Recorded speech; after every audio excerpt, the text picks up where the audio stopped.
అందరికీ నమస్కారం. Welcome to our channel. సాధారణంగా ఎక్కడైనా కూడా కంపెనీలు రాష్ట్రాల చుట్టూ పరిగెట్టే పరిస్థితి గడిచిన 5 సంవత్సరాలు అయితే లేదు. కానీ మొన్నటి రోజున ఏదైతే గాంధీనగర్లో జరిగినటువంటి గ్రీన్ రెన్యూవబుల్ ఎనర్జీ సమ్మిట్లో దాదాపుగా కొన్ని కంపెనీలు పాల్గొనడం జరిగింది. ఆ కంపెనీలలో చాలామంది కూడా ముఖ్యమంత్రి చంద్రబాబు నాయుడు గారు చేసిన ప్రసంగానికి ఆకర్షితులై మేము మీ రాష్ట్రంలో కంపెనీలు పెడతాము అంటూ ఆయనకే నేరుగా తెలియపరచడం జరిగింది. అయితే వాస్తవానికి అక్కడ ఏం జరిగింది, ఆ యొక్క మీటింగ్ తాలూకా క్లుప్తమైన వివరణ మనతో ఇవ్వడానికి ఉన్నారు టీడీపీ ఫైర్ బ్రాండ్, అదేవిధంగా టీడీపీ లీడర్ ఆర్యు రెడ్డి గారు. సార్ నమస్కారం అండి. నమస్కారం అండి. సార్, మనం చూసాం గడిచిన 5 సంవత్సరాల్లో కంపెనీలు రావాలంటే భయపడిపోయాయి. ఆంధ్ర రాష్ట్రానికి రావాలంటే మాకొద్దు అని చెప్పేసి లూలు లాంటి కంపెనీలు అన్నీ కూడా బహిరంగంగా లెటర్స్ రాసి మరీ రాష్ట్రం నుంచి తరలి వెళ్ళిపోయిన పరిస్థితి. అమర్ రాజా గారు ఎన్నో ఉదాహరణలు.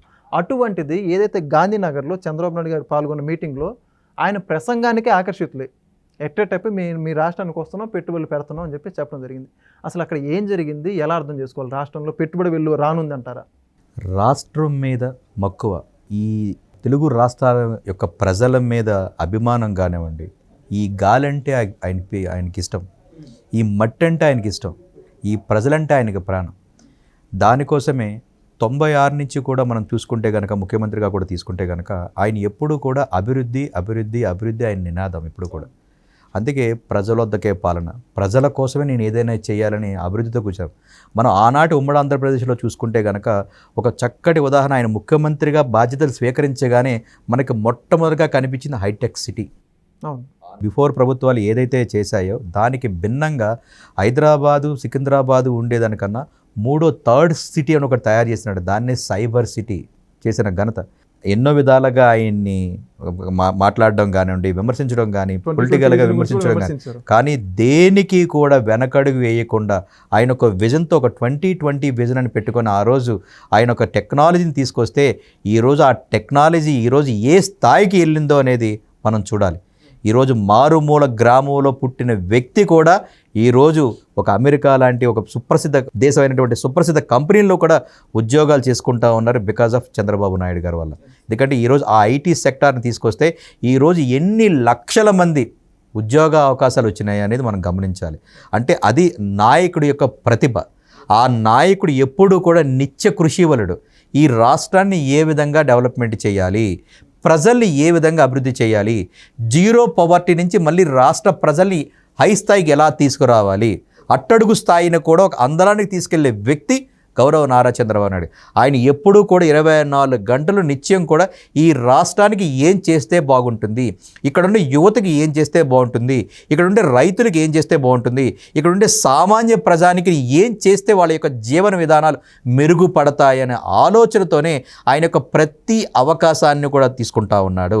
దానికి చక్కటి ఉదాహరణ మీరు అన్నారు, నిన్న కాక మొన్న గుజరాత్లో జరిగిన గ్రీన్ రెన్యూవబుల్ ఎనర్జీ అనేది. ఎందుకంటే ఈ ఎనర్జీ ఏంటంటే ఇక్కడ ఒక రెవల్యూషన్ చూసుకోవాలండి. మొట్టమొదటి ఫస్ట్ ముఖ్యమంత్రిగా అయినప్పుడు అప్పట్లో ఆయన నుండి ఒక రెవల్యూషన్ ఏంటంటే ఒక అగ్రికల్చరల్ రెవల్యూషన్, తదంతరంగా టెక్నాలజీ రెవల్యూషన్ వచ్చింది, తర్వాత ఇన్ఫ్రాస్ట్రక్చర్ రెవల్యూషన్ వచ్చింది, ఇప్పుడు ఎనర్జీ రెవల్యూషన్ ఉంది. ఎందుకంటే ఈ ఎనర్జీ అనేది ఎప్పుడైతే మనం క్వాలిటీ ఆఫ్ ఎనర్జీ ఇవ్వగలుగుతామో రైతులు బాగుంటారు, రైతు బాగుంటేనే దేశం బాగుంటుంది, రైతు బాగుంటేనే పరిశ్రమలు బాగుంటాయి.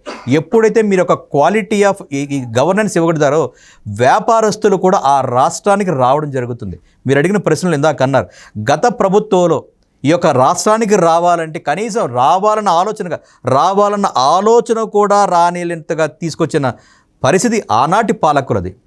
కానీ ఈనాటి పాలకులది ఎలాగుందంటే, మా రాష్ట్రానికి రండి, మీకు మీ రెడ్ కార్పెట్ వేస్తాము. వ్యాపారస్తులకు రెడ్ కార్పెట్ వేస్తేనే కదండి ఈ రాష్ట్రానికి రావడం జరుగుతుంది. రెడ్ కార్పెట్ అంటే ఏంటి? ఇప్పుడు గతంలో మనం చూసారు 2014 నుంచి 2019 వరకు కూడా ఈజ్ ఆఫ్ డూయింగ్ బిజినెస్ ఉండేది మనకి. అంటే ఒక వ్యాపారస్తుడికి తనకు కావాల్సిన అనుమతులు, మీకు గమనించాం ప్రభుత్వంలో ఉన్నప్పుడు అది ఏ ప్రభుత్వం అయినా సరే కొంత ఒత్తిడి, ప్రజానాయకుల ద్వారా కొంత ఒత్తిడి ఉంటుంది, దాన్ని ఎవరైనా ఒప్పుకోవాల్సిందే. కానీ గౌరవ చంద్రబాబు నాయుడు గారి ప్రభుత్వంలో ఒక వ్యాపారస్తుడి మీద ఎటువంటి రాజకీయ ఒత్తిడి ఉండదు. పూర్తిగా ఒక ప్రభుత్వానికి ఒక పరిశ్రమకి సంబంధించిన ట్రాన్సాక్షన్ మాత్రమే. మీ ఇప్పుడు నేను వ్యాపారస్తుడిని, నాకు ఏది కావాలన్నా ప్రభుత్వం దగ్గరికి వెళ్ళి నాకు ఇంకో నేను మీ దగ్గరికి వస్తున్నాను, ఇంత పెట్టుబడి పెడుతున్నాను, ఇంత ఎంప్లాయ్మెంట్ ఇవ్వడం జరుగుతుంది, నాకు ఈ విధమైన అనుమతులు కావాలి అని చెప్పి గతంలో అడగడం జరిగింది. కానీ గత ప్రభుత్వాలు ఏం చేసాయి, ఒక వ్యాపారస్తుడు పెట్టుబడి పెట్టాలన్నా, ఒక పరిశ్రమ పెట్టాలన్నా కూడా ఎన్నో రకాల అడ్డగింతలు పెట్టడం కానివ్వండి, 10 సార్లు తిప్పుకునే పరిస్థితి ఉండదు. కానీ 2014 నుంచి 2019 వరకు ఉండే తెలుగుదేశం ప్రభుత్వం ఒక ఈజ్ ఆఫ్ డూయింగ్ బిజినెస్ ఇవ్వడం జరిగింది. అంటే సింగిల్ విండో విధానం ద్వారా ఒక పరిశ్రమకు కానివ్వండి, ఒక వ్యాపారస్తుడికి కానివ్వండి, ఏదైనా సరే వారికి ఇవ్వాల్సిన అనుమతులు ఆ యొక్క సందర్భంలోనే ఆన్ ద స్పాట్లోనే వాళ్ళకి ఇవ్వాల్సిన అనుమతులు ఇస్తే కనుక వ్యాపారస్తులను ఖచ్చితంగా రావడం జరిగింది. దానికి ఉదాహరణే మా యొక్క రాయలసీమ ప్రాంతంలో కియా అనే ఫ్యాక్టరీ ఉంది. ఒక కొరియన్ కంపెనీ ఒక 19,000 కోట్ల రూపాయలు పెట్టుబడి పెట్టి 11,000 మందికి ప్రత్యక్షంగా పరోక్షంగా ఉద్యోగాలు ఇస్తుందంటే ఈరోజు అంతర్జాతీయ స్థాయిలో ఈరోజు మనకు అక్కడ లేదండి. అనంతపురం జిల్లాలో, అట్లాగే శ్రీ సిటీలో కానివ్వండి, హెచ్పిసిఎల్ కానివ్వండి, ఇతరాత్ర చాలామంది ఎన్ని కంపెనీలు అయితే ఆ రోజు 2014 నుంచి 2019 వరకు వచ్చిన ఒక వరదలాగా వచ్చిన కంపెనీలు 2019లో అధికారం కోల్పోయిన తర్వాత అదే వ్యాపారస్తుల్ని వీళ్ళు ఏ విధంగా భయభ్రాంతుల్ని చేశారు ఈ రాష్ట్రాన్ని నుంచి వెళ్ళగొట్టాలంటే. అంటే ఆనాటి పాలకులది ఏంటంటే ప్రజల్ని హక్కును చేర్చుకొని ప్రజలకు ఒక మంచి విధానం ఇవ్వాలి, ఒక మంచి లైఫ్ ఇవ్వాలనుకుంటే దుర్మార్గమైన వ్యక్తి ఆలోచన విధానం ఎలాగుంటుందంటే ప్రజల్ని నాశనం చేసి తన సొంతం కోసం బతకాలనే ఉద్దేశంతోనే ఉన్న కంపెనీలను కూడా బయటకు పంపించింది. దానికి ఉదాహరణ జాకీ కంపెనీ కానివ్వండి, మీరు అన్నారు లూలు కంపెనీ కానివ్వండి, ఎవరి దాకా ఎందుకండి ఈ రాష్ట్రంలో ఈ సొంత ఆంధ్రుడైనటువంటి అమర్ రాజా కంపెనీ కూడా ఈ రాష్ట్రాన్ని వదులుకొని పక్క రాష్ట్రం తెలంగాణ కూడా వెళ్ళిన సందర్భాలు లేవా? దానికి ఏం చెప్తాడు ఈ సైకోగాడు? అందుకే అంటాము గాడిదకి ఏం తెలుసు గంధపు వాసన అని చెప్పేసి. ఈరోజు ఆ గంధపు వాసన ప్రతి ఒక్కరికి తెలుస్తుంది కాబట్టి నిన్నకాక మొన్న జరిగిన ఈ యొక్క గుజరాత్లో గాంధీనగర్లో జరిగిన గ్రీన్ రెన్యూవల్ ఎనర్జీకి ఈరోజు ఆ ప్లాట్ఫామ్ ఉపయోగించుకొని ప్రతి వ్యాపారస్తుడు కూడా ఈ యొక్క రాష్ట్ర ముఖ్యమంత్రిని ఒక సీఈఓగా చూసినారు. ఇది CEO of the chief minister of Andhra Pradesh అని చెప్పడం జరుగుతుంది. ప్రతి ఒక్క నేను కూడా మీటింగ్ను కూడా క్షుణ్ణంగా నేను కూడా చూడడం జరిగింది. ప్రతి వ్యక్తి కూడా ఈరోజు చూడుతుంది. అందుకే చంద్రబాబు నాయుడు గారు మన గతంలో P3 మోడల్ పెట్టినారు, ప్రైవేట్ పబ్లిక్ పార్ట్నర్షిప్ అని పెట్టారు.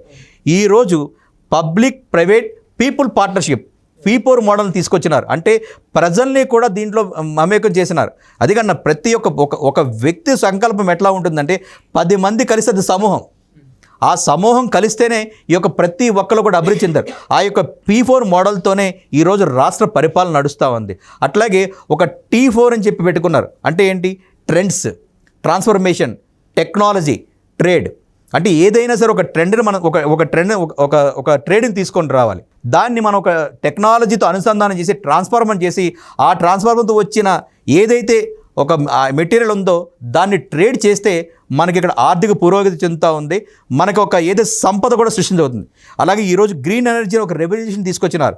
ఈరోజు ఇండియా మొత్తం భారత ప్రధాని నరేంద్ర మోడీ గారి సారథ్యంలో గ్రీన్ ఎనర్జీ మీద ఈరోజు ఒక దేశం ఒక టార్గెట్ పెట్టుకుంది. 2047కి ఒక టార్గెట్ పెట్టుకుంది. ఏది? మేము 72,60,000 గిగావాట్స్ మేము ఒక పవర్ని మేము జనరేట్ చేయాలనుకుని ఒక భారతదేశం పెట్టుకుంటే ఈనాటి అత్యంతమైన అనుభవశాలైనటువంటి గౌరవ చంద్రబాబు నాయుడు గారి సారథ్యంలో 30 లక్షల గిగావాట్స్ పైచిలకు ఆంధ్ర రాష్ట్రం అంటే ఈ యొక్క 100%లో మనం 1/3% మనమే ఎనర్జీని క్రియేట్ చేస్తామన్నామంటే ఆయన యొక్క కార్యదక్షత కానీ ఆయన ఆలోచన విధానాన్ని కానీ ఆయన యొక్క విజన్కి ఈరోజు ఆ యొక్క ఏదైతే మీటింగ్ జరిగిందో ప్రతి ఒక్క వ్యాపారస్తుడు కూడా ఈరోజు ఆయనకి లెగసీ స్టాండింగ్ ఓషన్ ఇచ్చారంటే అంతకు మించిన అదృష్టం కానీ అంతకు మించిన ఉదాహరణ ఇంకేమైనా ఉంటుందా? అంటే గ్రీన్ ఎనర్జీ అంటే ఏంటంటే మనకి హైడ్రో ఎనర్జీ కానివ్వండి, మనకు ఉండే ఆంధ్ర రాష్ట్రంలో ఉండేది ఏంటంటే అత్యధికమైన అదృష్టం ఏంటంటే కోస్టల్ కారిడార్, రవాణా వ్యవస్థ కానివ్వండి. మనకు ఒక 6 పోర్ట్లు ఉన్నాయి. సీ పోర్ట్లు కానివ్వండి, ఎయిర్పోర్ట్లు కానివ్వండి. సో ఈ విధమైన పోర్ట్లు మనకు ఉన్నాయి. అంటే మా రాష్ట్రంలో మీరు పెట్టుబడులు పెడితే మీకు ఏమి ఇవ్వగలుగుతాము, ఇక్కడ ఉండే అవకాశాలు ఏమున్నాయి, మాకుండే కోస్టల్ కారిడార్ కానివ్వండి, ఎయిర్ కార్గో కానివ్వండి, ల్యాండ్ కానివ్వండి, వాటర్ రిసోర్స్ కానివ్వండి. ప్రతి వ్యాపారస్తుడు ఏం కోరుకుంటాడండి? అతను పరిశ్రమ పెట్టాలంటే వాటర్ ఉండాలి, భూమి ఇవ్వగలగాలి, పరిమితులు ఏదైతే అనుమతులు ఏవైతే ఉన్నాయో ఆ అనుమతులు తొందరగా ఇవ్వడం కానివ్వండి. అట్లాగే పవర్ అనేది కనుక ఇవ్వగలిగితే కనుక ఈరోజు ఆంధ్ర రాష్ట్రంలో అధికారం వచ్చిన 100 రోజుల్లో కూడా ఒక్క గంట కూడా కోతలు లేని విద్యుత్ని ఈరోజు ఆంధ్ర రాష్ట్ర ప్రభుత్వం ఈరోజు సప్లై చేస్తూ ఉంది సామాన్యులకు కూడా. అట్లాగే పరిశ్రమలకు కూడా, అట్లాగే రైతాంగానికి కూడా. గతంలో మనం చూసాం రైతాంగానికి ఎంత విలువెల్లాడిపోతున్నారు. వ్యవసాయం చేయాలనుకుంటే ఆకాశంలో చూసే పరిస్థితి ఉంది, కరెంటు తీగల వైపు చూసే పరిస్థితి కూడా ఉంది. గతంలో మన ప్రభుత్వాలు చూసాం, ఏదైతే ఈ తొగలకు పరిపాలన చేసినప్పుడు పవర్ ఏ విధంగా ఇచ్చాడో చూసాం. కానీ ఈరోజు గడిచిన 100 రోజుల్లో కూడా ఎక్కడా కూడా పవర్ కట్లు లేని పరిపాలన జరుగుతున్నది ఆంధ్ర రాష్ట్రంలో. అట్లాగే ఈ యొక్క పవర్ ఎనర్జీని మీద కూడా గౌరవ చంద్రబాబు నాయుడు గారు తీసుకొని మన యొక్క గ్రీన్ ఎనర్జీని తీసుకురావడం జరుగుతూ ఉంది. ఎందుకంటే పొల్యూషన్ లేకుండా గ్రీన్ ఎనర్జీని తీసుకురావడం, అదేంటంటే సోలార్ కానివ్వండి, విండ్ కానివ్వండి, అట్లాగే హైడ్రో కానివ్వండి, ఇట్లా రకరకాలుగా ఎనర్జీని తీసుకొని భారతదేశ ప్రభుత్వం ఏదైతే టార్గెట్ పెట్టుకుందో 2047కి, దాంట్లో ఒక ముఖ్యమైన పాత్రని ఈరోజు ఆంధ్ర రాష్ట్ర ప్రభుత్వం పోషించబోతా ఉంది. 2047 కాదు, 2030 కల్లా 2047 ఇండియా గవర్నమెంట్ పెట్టుకుంటే 2030 అనేది ఈ యొక్క విజన్ గల నాయకుడు మన ముందు, ఒక బలమైన నాయకుడు. 2030కే నేను 30 లక్షల గిగావాట్స్ నేను పవర్ జనరేట్ ఇవ్వడం జరుగుతున్నాడు. అంటే ఈ పవర్ ఇలా మనం సర్ప్లస్ పవర్ పెట్టుకుంటే కనుక భారతదేశంలో కాదు, యావత్ ప్రపంచంలో కూడా వ్యాపారం చేయాలంటే ఆంధ్ర రాష్ట్రం అమరావతిలో చేయాలి అనే స్థాయికి ఈరోజు ఈ యొక్క నాయకుడు తీసుకొస్తున్నాడంటే ఈ ప్రజలు చేసుకున్న అదృష్టం, మనం చేసుకున్న అదృష్టం. ఇలాంటి నాయకుడు మనకు దొరకడం అదృష్టము. అట్లా ఇందాక మీకు చెప్పాను ఈజ్ ఆఫ్ డూయింగ్ బిజినెస్ అని చెప్పి. గౌరవ ముఖ్యమంత్రి గారి ఆలోచన ఒకప్పుడు 2014 నుంచి 2019 వరకు ఈజ్ ఆఫ్ డూయింగ్ బిజినెస్, ఇప్పుడు స్పీడ్ ఆఫ్ డూయింగ్ బిజినెస్. అంటే ఈజ్ ఆఫ్ డూయింగ్ బిజినెస్ అంటే మీరు ఏదైనా చేసుకోవాలంటే అనుమతులు ఈజీగా ఇవ్వడం. ఇప్పుడు స్పీడ్ ఆఫ్ డూయింగ్ బిజినెస్, మీరు ఈరోజు వర్చువల్గా మీరు ఈరోజు ప్రభుత్వానికి మీరు అనుమతులు తీసుకోవచ్చు. మీరు ప్రత్యక్షంగా మీరు రావాల్సిన పని లేదు. వర్చువల్గానే నేను ఈ పరిశ్రమ పెట్టాలనుకుంటున్నాను, నాకు ఇంత ల్యాండ్ కావాలి, నేను ఇంత పెట్టుబడి పెట్టాలనుకుంటున్నాను, నాకు ఇంత ఎంప్లాయ్మెంట్ ఉంది, కాబట్టి నాకు ఈ విధమైన పరిమితులు కావాలంటే ఒకప్పుడు మీరు కానీ మీ యొక్క సంబంధించిన సమస్యకు సంబంధించిన వ్యక్తులు వెళ్ళి ప్రభుత్వం దగ్గరికి వెళ్ళి మాట్లాడారు. కానీ ఈరోజు వర్చువల్ ప్రతిదీ కూడా ఆన్లైన్లోనే మీరు అప్లికేషన్ పెట్టుకుంటే కనుక స్పీడ్ ఆఫ్ డూయింగ్, మీకు ఏదైతే అనుమతులు కావాలో ఆ అనుమతులు త్వరితగతిన మీకు వచ్చే పరిస్థితి. దాన్ని గతంలో is of doing business, now is the motto is speed of doing business. అది యొక్క ముఖ్యమంత్రి గారి యొక్క కార్యదక్షత. ఆ స్పీడ్ ఆఫ్ డూయింగ్ బిజినెస్ వల్లనే ఈరోజు పరిశ్రమలు కూడా ఆయన ఇచ్చిన ప్రజెంటేషన్లో 40 నిమిషాలు ఇచ్చిన ప్రజెంటేషన్లో మా రాష్ట్రంలో ఏ అవకాశాలు ఉన్నాయి అనేది పూర్తిగా చెప్పడం జరిగింది. మా ఇన్ఫ్రాస్ట్రక్చర్ ఈ విధంగా ఉంది, మాకు ఈ విధమైన వాటర్ రిసోర్స్ ఉంది, మాకు ఈ విధమైన రోడ్వే ఉంది, మాకు ఈ విధంగా పోర్ట్లు ఉన్నాయి, మాకు ఈ విధంగా ఎయిర్పోర్ట్స్ ఉన్నాయి, మీరు మా రాష్ట్రానికి రండి, మా రాష్ట్రానికి వచ్చి పెట్టుబడులు పెట్టండి, మా పిల్లకాయలకు ఉద్యోగాలు ఇవ్వండి, ప్రభుత్వం మీకు పూర్తిగా రెడ్ కార్పెట్ వేస్తుందని చెప్పారు. అక్కడ అహం లేదు. ఒక ముఖ్యమంత్రిగా అక్కడ ఆయన ఏమీ ప్రజెంటేషన్ ఇవ్వలేదు. ఆంధ్ర రాష్ట్ర ప్రజల ప్రతినిధిగా, ఆంధ్ర రాష్ట్ర 5 కోట్ల మంది పెద్ద కొడుకుగా వెళ్ళి గుజరాత్లో వెళ్ళి పరిశ్రమ వ్యక్తుల్ని ఆకర్షించుకొని ఈ రాష్ట్రానికి తీసుకొస్తున్నాడంటే దాని ఇచ్చిన ఘనత ఇంకొకటి లేదు. దానికి అక్కడ వ్యాపారస్తులు కానివ్వండి, పరిశ్రమ వ్యక్తులు కానివ్వండి, దానికి ఫిదాయి సార్ మీ రాష్ట్రానికి వచ్చి మేము ఎంత పెడతామని కూడా ఆన్ ద స్పాట్ ఆయనకి చెప్పినారంటే ఇది ఘనత. కాబట్టి రాబోయే కాలంలో అతి కొద్ది రోజుల్లోనే ఆంధ్ర రాష్ట్రం అనేది ఒక ఎనర్జీ రీసోర్స్గా తయారవుతుంది. ఈ దేశంలో ఏ రాష్ట్రానికి పవర్ కావాలన్నా, ఏ పరిశ్రమకి పవర్ కావాలన్నా, ఏది కావాలన్నా ఒక ఆంధ్రప్రదేశ్ హబ్గా తయారవబోతుంది అనేది మొన్న యొక్క ప్లాట్ఫాము. రాష్ట్ర ముఖ్యమంత్రి గారు ప్రతి ఒక్క అవకాశాన్ని వదులుకోవట్లేదు రాష్ట్ర అభివృద్ధి కోసం. సంక్షేమ పథకాలు ఇక్కడ అభివృద్ధి చేయాలంటే సంపద సృష్టించాలి. ఆ సంపద సృష్టించాలని మనం ఎక్కడికి వెళ్ళాల్సిన పని లేదు. దానికే ఈ యొక్క వ్యక్తి మీద నమ్మకంతోనే 2014లో గౌరవ అమరావతి రైతమ్మలు ఒక వ్యక్తిని నమ్ముకొని ల్యాండ్ పూలింగ్ ద్వారా ₹1 ఖర్చు పెట్టకుండా 34,000 ఎకరాలు పైచిలకు ఈరోజు రాష్ట్ర ప్రభుత్వాన్ని నమ్ముకొని ల్యాండ్ ఇచ్చారంటే అది యొక్క రాష్ట్ర అధినేత యొక్క ఘనత. ఈ ఆంధ్ర రాష్ట్ర ప్రజలు రాష్ట్ర రాజధాని కోసం ఇచ్చినారంటే ఆ యొక్క అవకాశాన్ని కానివ్వండి, రాష్ట్ర రాజధాని యొక్క ఆవశ్యకతను కానివ్వండి పరిశ్రమ ప్రజలకు చెప్పడం జరిగింది. పరిశ్రమలు కూడా ఈరోజు ఆంధ్ర రాష్ట్రానికి త్వరితగతిన వచ్చి ఇక్కడ ఉండే నిరుద్యోగ వ్యవస్థని ప్రతి వ్యక్తి కూడా ఆంధ్ర రాష్ట్రంలో 5 కోట్ల మంది ప్రజలు ప్రతి వ్యక్తి కూడా ఇంకా నిరుద్యోగం అనేది ఉండదు. కోటాను కోట్ల రూపాయలు ఇక్కడ ఆంధ్ర రాష్ట్రానికి రాబోతూ ఉన్నాయి, పరిశ్రమలు రాబోతూ ఉన్నాయి. నేను కూడా ఒక వ్యాపారస్తున్నే. సో కాబట్టి నేను ఏదైతే చేయాలనుకుంటున్నానో నా యొక్క స్నేహితులు కానివ్వండి, పెద్ద వాళ్ళు కూడా ఆంధ్ర రాష్ట్రానికి రావడం జరుగుతుంది. ప్రభుత్వం అన్ని విధాలుగా సహకరిస్తూ ఉంది. ఆంధ్రప్రదేశ్ అనేది అత్యంత త్వరలోనే ఒక హబ్బుగా, పరిశ్రమల హబ్బుగా, ఒక ఎనర్జీ హబ్బుగా, రీసోర్స్ హబ్బుగా ఉండబోతుంది అనేది మీ ద్వారా తెలియజేస్తూ ఉంటాం. ఓకే, ధన్యవాదాలండి. Thank you so much. చూశారు కదండి ఈ యొక్క గ్రీన్ రెన్యూవబుల్ ఎనర్జీ మీట్. అదేవిధంగా రాబోయే రోజుల్లో ఆంధ్రప్రదేశ్ పెట్టుబడుల భవిష్యత్తును గురించి కూడా ఒక చక్కటి విశ్లేషణ ఇవ్వడం జరిగింది ఆర్యు రెడ్డి గారు. మరొక వీడియోతో మరొకసారి మీ ముందుకు వస్తాం. ధన్యవాదాలు.